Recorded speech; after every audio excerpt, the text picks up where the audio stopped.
about, I guess he'd come about 7:30, quarter of 8, and he always bring me coffee. He retired from Firestone. Quite a guy, quite a guy.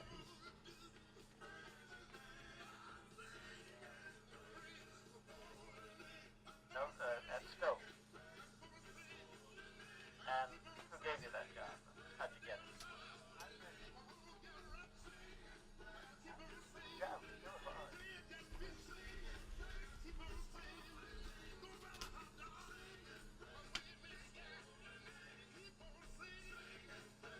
And were there any other black men in the mill?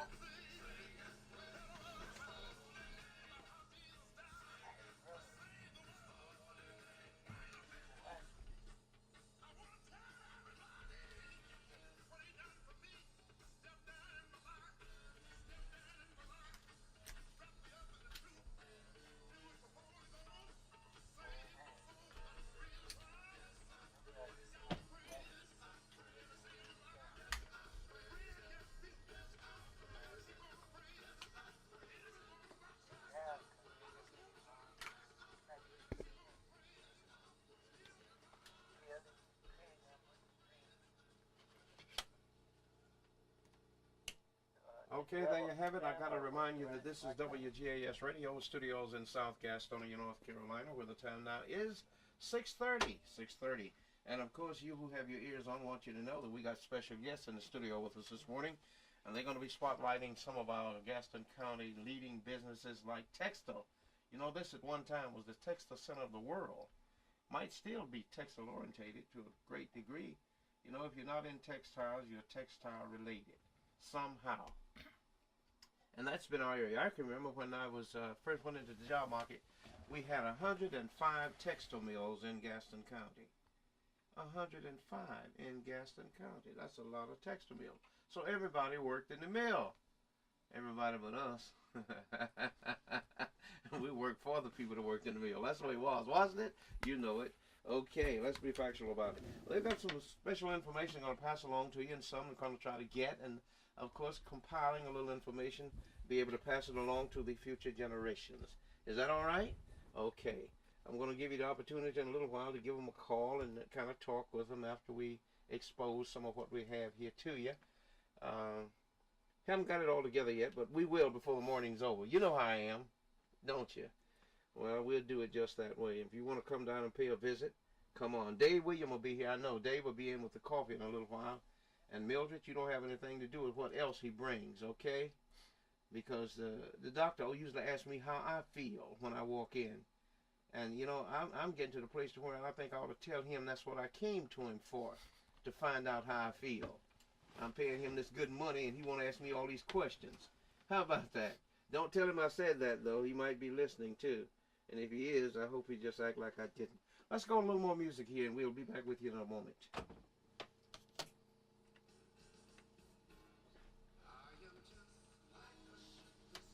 Okay.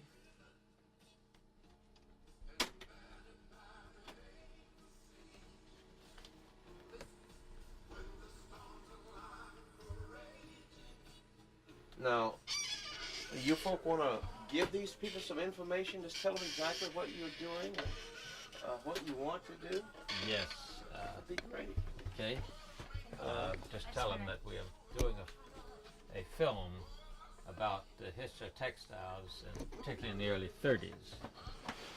As you know, the history of textiles have been told almost entirely from the point of view of the owners and managers. Right. And a lady called me last night, and I was talking to her, and she says, you know, the Stows and the farms, they are building some big something now, and they're charging, I think, $25 for you to go through the thing, but the government, the federal government, seemed to be subsidizing.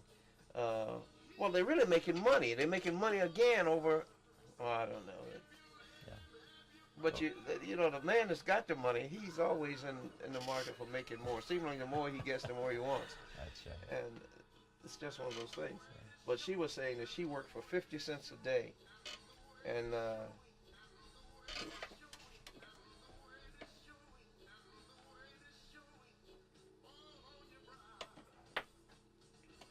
stick up on you sometimes. Just lay a little bit of weight on it, it'll take right on. Yeah.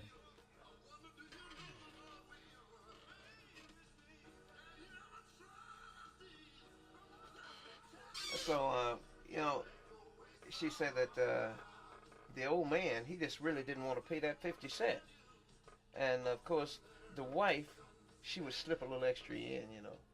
But 50 cents a day. Well, what we find is that, as Mr. Bruce Graham is telling you, he was one of the few blacks allowed to work in the mills. And I asked him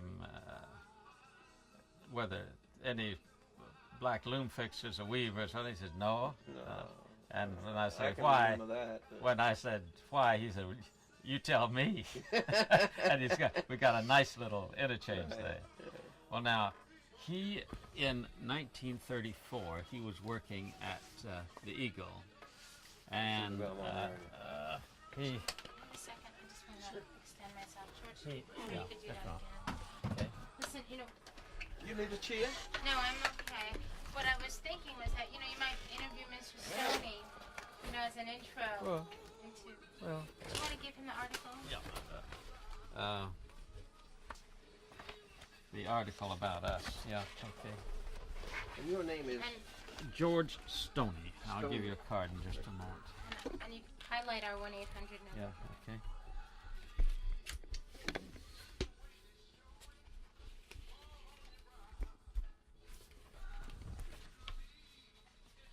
You may have seen this article in the Gastonia Observer a few months ago.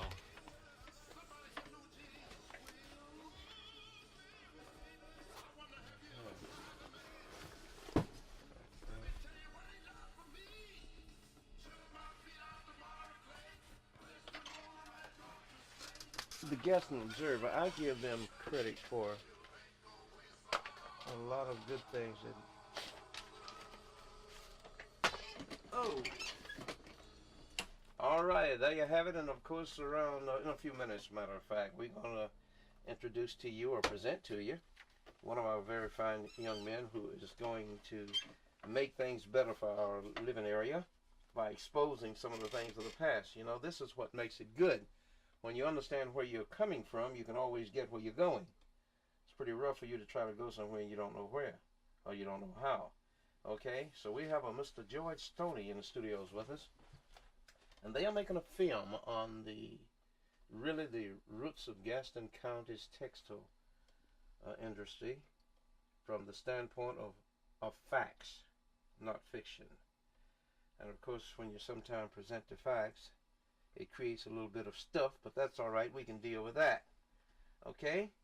So you stay with us. We're going to give you all of this good stuff just in a few moments. He just passed to me a little clipping from the Gaston Observer that was done a few weeks ago called A Strange Kind of Amnesia. So, we all suffer from it when we want to, don't we? Don't we, though? I tell you. But every once in a while it surfaces, too. And then we have to deal with it on that particular, of which we don't like. But who cares about what we like or what we don't like at times? Nobody. Okay. Let me let you know some of our sponsors this morning that's kind of in charge of what's going on here. Armstrong Beauty and Barber Supplies, they're at 413 South Broad Street, right there in front of the telephone office. That's where they are. Matter of fact, they cover the whole block. The front of the building is on Broad, and the back of it's over on Oakland. So you can enter or exit from either, and you just go into the nice, unique building sitting in the middle of the block there. That's where you'll find the goodie. Okay? Armstrong Beauty and Barber. Talk with Ray this week. We had a little break together. I'm not going to tell him what Ray ate because he wasn't supposed to eat what he was eating, and I was enjoying what I was eating. Ray, I'm not going to tell it, okay? I know you accuse me of telling everything I know, but I'm not going to tell that. So you go ahead but don't you do that often because it will tell on itself. I'll tell you, okay? All right. Ray Armstrong Beauty and Barber Supplies right here in our city. And of course, if you're in Shelby, they're on Marion, and the truck's rolling all over the Carolinas. They'll go farther than that if you give them a call and let them know what's on your mind. Ray Armstrong, taking care of business. He's a headhunter.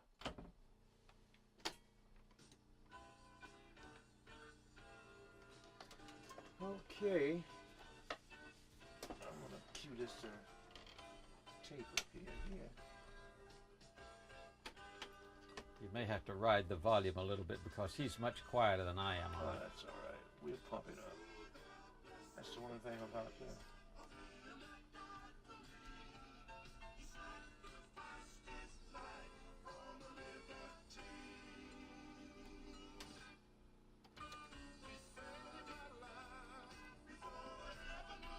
Oh, I didn't turn it up over here, did I? I'll back it up again.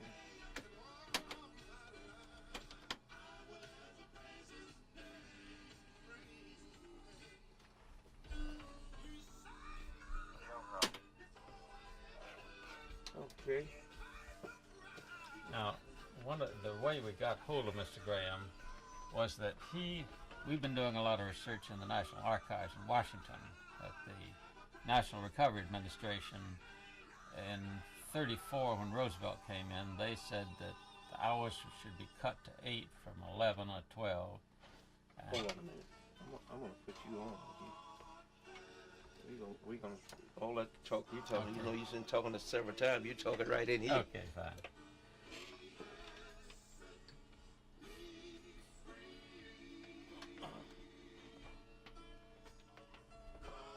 George, can you move your seat a little? Sure. Jamie, would that be bad for you?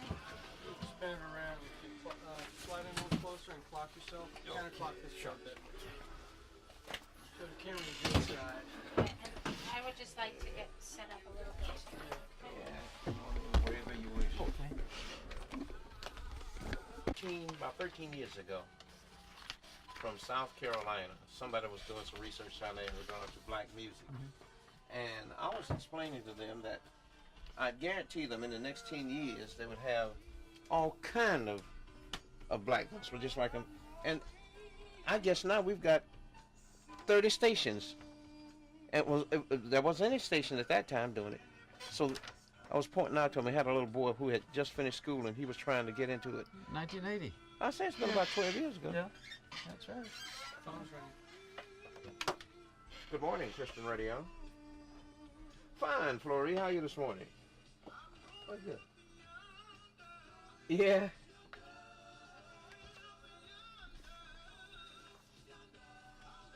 Yes. 7 o'clock. Right. Uh-huh.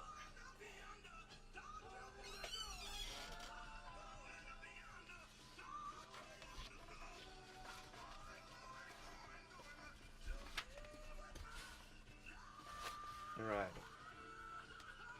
She's doing. Right. Okay. Okay, dear. All right. Good morning, Christian Radio. George. Okay. All right. Okay, Flory just called, checking on you. All right. All right.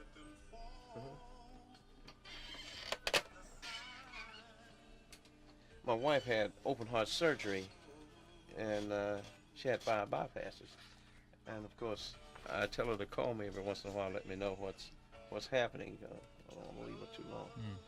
But she's doing okay. Yes, these folk wrote this article something like 12, 13 years ago. And you wouldn't believe, and I really didn't predict it like that, but I know that wherever there's, again, back to the power structure, wherever there's money, you can believe you don't have any problem in getting folk into it. And the That's people right. who got the money, they capitalize on getting more money. So they use you till they use you up. George, can I ask you, when you find the files you want, you put the rest of them down so they don't rub on your microphone and Okay. you put them in Right. a safe Okay. place? Right. Thank you.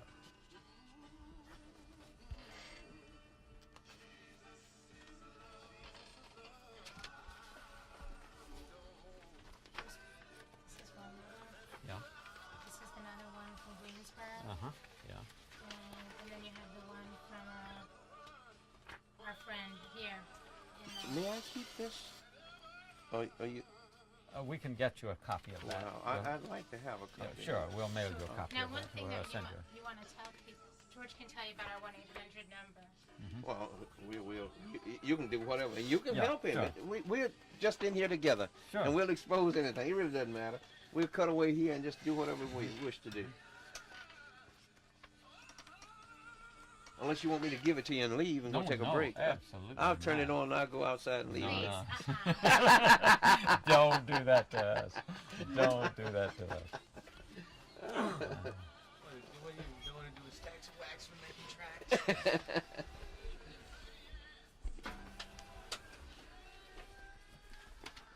Do a good Frankie Crocker.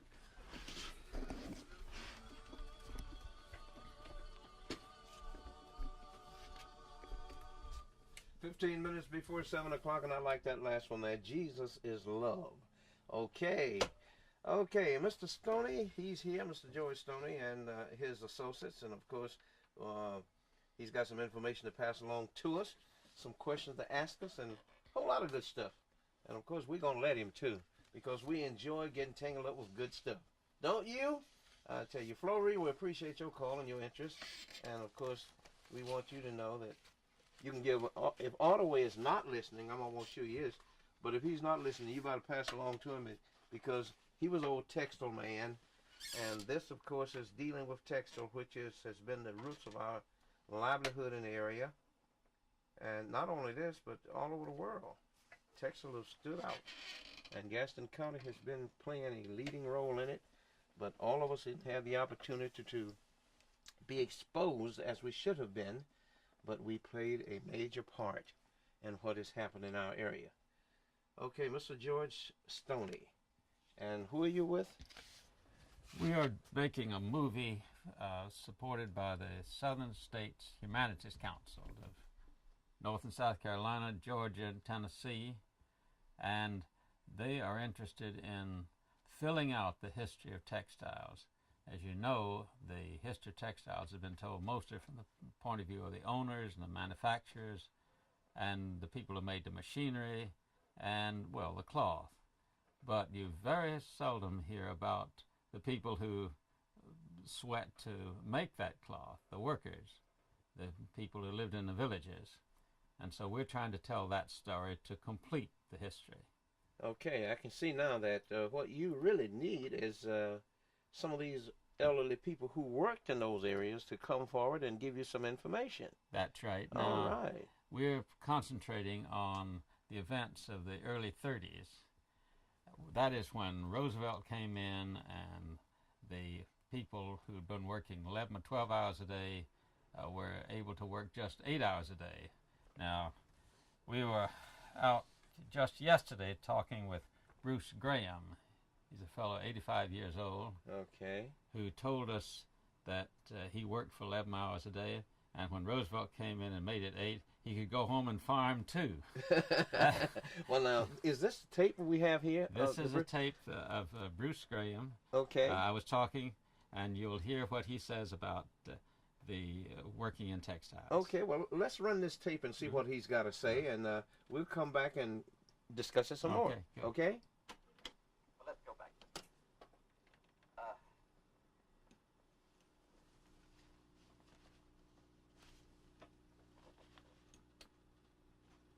I don't think okay. I didn't think I had it queued up right, Yeah. right at the right spot, but that's all right. Yeah.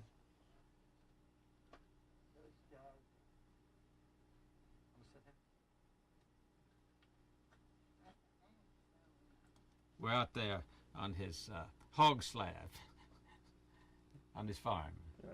Got a beautiful place. But at 85 years old, you know, He's-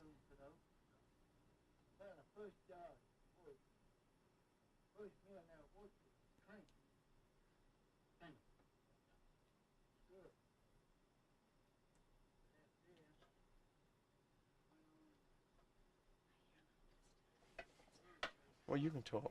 I've got it Good. all. I got the part off here. Oh, I'm sorry. No, I'm sorry. I'm getting you guys. It's coming on good volume, is it?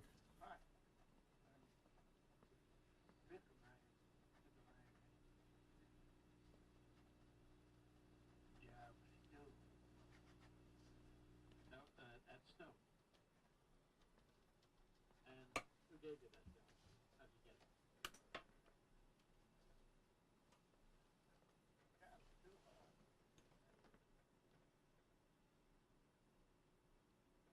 Can we hear it in here?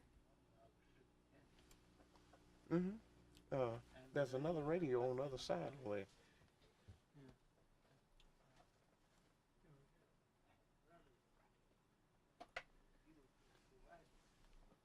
Might be able to pump that speaker there up some more.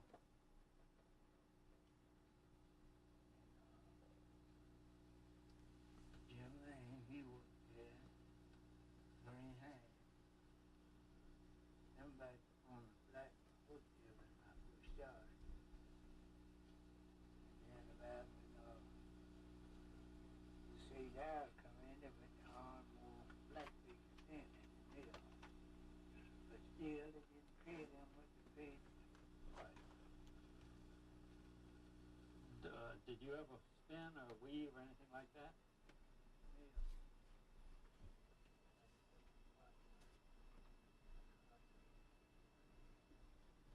Were there any black spinners or weavers or loom fixers back then? Did you ever wonder why there wasn't? I don't know. I don't know. Wonder why. You know, I think I know this Graham family in Belmont. I live have in a pretty good Gastonia. idea. Well, but they originally out of the Belmont area, the Grahams. Yeah. Yeah. Well, between Belmont and Gastonia, down Ratchford Road, we call it. Yes, I Yeah, remember they got a lot of farmland.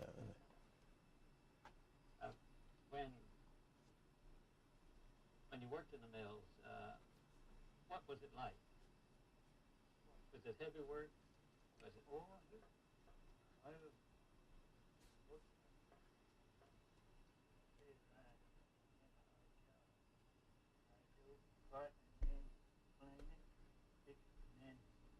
run through a machine over to the pickle line.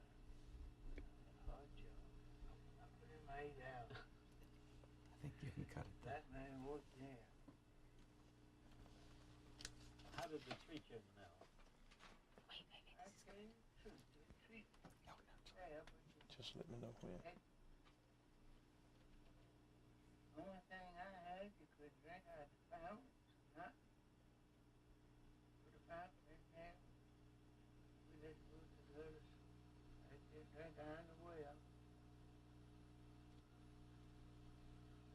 Treat us pretty nice. They didn't treat us like they should treat us. Now you were. That's, yeah. What were you making then? You're making about $11 a week, something like that. Yeah, that's it. Okay, there you have a little bit of an interview from one of our very fine elderly citizens who made his whole life around the textile and now 85, 87 years old and is still able to remember and talk about things that a lot of us don't even know about. So these are the things that I think Brother George Stoney is trying to get together and expose to our future generation so that they can appreciate exactly what is what. You know, if you don't know where you're going, if you don't know where you came from, I've told you this many and many times. There's no way in the world for you to get where you're going. Okay? So you out there, if you'll give me a call or give me some information, matter of fact, he has a 800 number here. If you get your pen, your pencil, give me a call a little later on. I'll give it to you. You'll be able to call and help him secure the information he needs to make this film. I don't know. He's talking about Brother Bruce Grimm, and I thought of Katie and Nellie and Schofield and all those Grimms down Ratchford Road in the Belmont area. Big sis, you better give me a holler here. If you don't, I'm going to tell the preacher, okay? Let me know if you know anything about Brother Bruce, okay? And if you do, then we're going to gather some more information. How about that? All right. Always trying to do something to make things better for us, mankind. All right? Okay. We'll be back shortly to talk with you some more. You got anything else you want to say right now? I think that we want to hear from as many old-time textile workers as we possibly can. I'm sure that, you know, my mind runs to Brother Whitfield. Uh, he's one of our elderly citizens who worked in textile, and as I said, Williams will be in here in a little while, and he was a textile worker for Firestone, retired from there. And I tell you, most of these elderly people who really went through the bullpen by the sweat of has passed on. That's what Mr. Graham was telling us. Right. Well, you see, I can remember quite well. I didn't work in a textile mill, but I worked for Victor Travelers, who supplied the travelers for these mills, and I was in and out of them quite frequently. But that was it. I was just in there and out. And of course, there was a lot of things that I observed even in my travel. Well, you see, there's changes that have taken place, and been a lot of changes. You've got blacks in the mills now in almost every position. Right. But that right. didn't come easy. It certainly didn't. And one of the things we want to tell about is what people like Bruce did to stand up for themselves. Right. Mr. Graham, in 1935, he had the courage to write this letter to Washington protesting his conditions. And he signed it, and they said, "May we use your name if necessary?" And he said, "Yes." All right. Now, this was something we found in the National Archives in 1934, and his family knew nothing about it. He remembered it. He remembered the white man who helped him, encouraged him to write this, another Right. fellow in the mill. But it's interesting that he hadn't told this to his children. And what we're trying to do is to say to these old people, look, you have something. Your fight is important to your grandchildren. I can see. I tell you, even you know, I look at our children and our society even in these days. So many of them can't remember 25 years ago when Martin Luther King just merely said, "Look, I'm going to support this lady because she's worked all day too, and she's tired, and she's sitting down, she's paying her dues, and you want her to get up and move, and she says, I'm not going to move." You know, a lot of them don't remember that. So it's nice to kind of run a research on your history and know what's going on. We'll be back in a small size bit. It's 4 minutes now before 7 o'clock with more. Give us a call. You know what? Go. Do we want the music on the back? It's up to you. Yeah? Can you turn down the studio monitor for well, no, here we go. No, it's What? natural.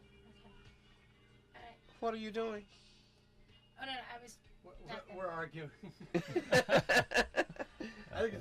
it's a great shot. She says, "Turn the sound down in the background."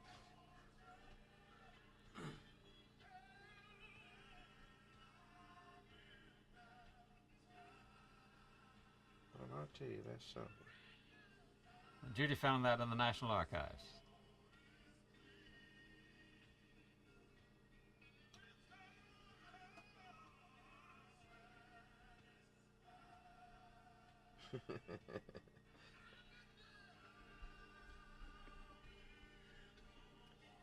Well, the name of the game is survival. And so many times, so many of us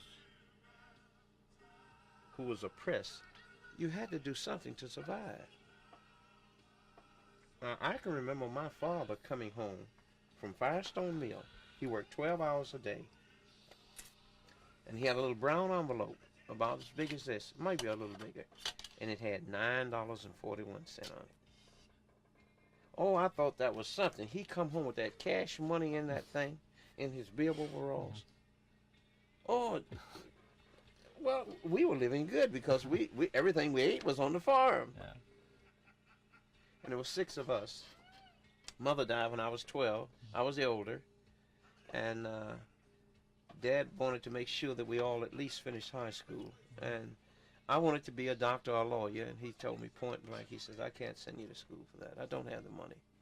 But if you'll just help me get the others through, that's all I ask of you." So I went to work. And my youngest brother is a doctor. He's vice president of Meharry Medical College in Nashville, Tennessee.